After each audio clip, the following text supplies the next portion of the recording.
Hey guys, so in this video we want to explain to you how to do a screen recording in Windows 11. So this is super easy.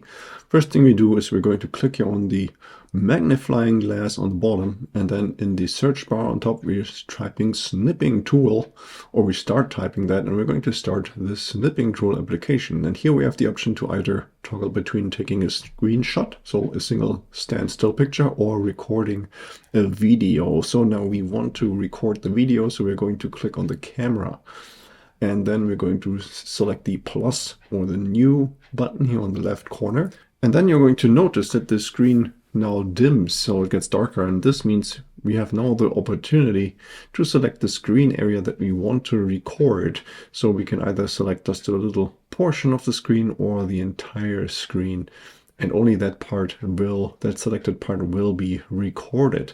And then on the top bar we also have the opportunity to actually record the audio as well, so you can record the external microphone or also the clicks of Windows, the clicks and sounds from Windows.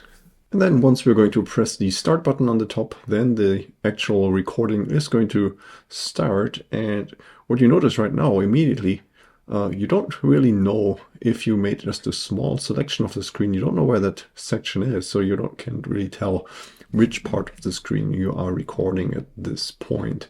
So then once you want to stop recording, then you're going to go to the top bar again, and you can select stop.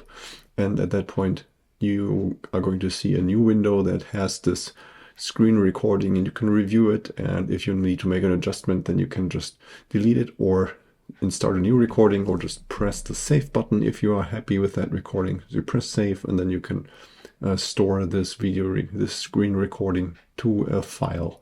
Okay, so that was already it. Hope you found the information helpful. If you have any more questions or comments, then please leave a message below.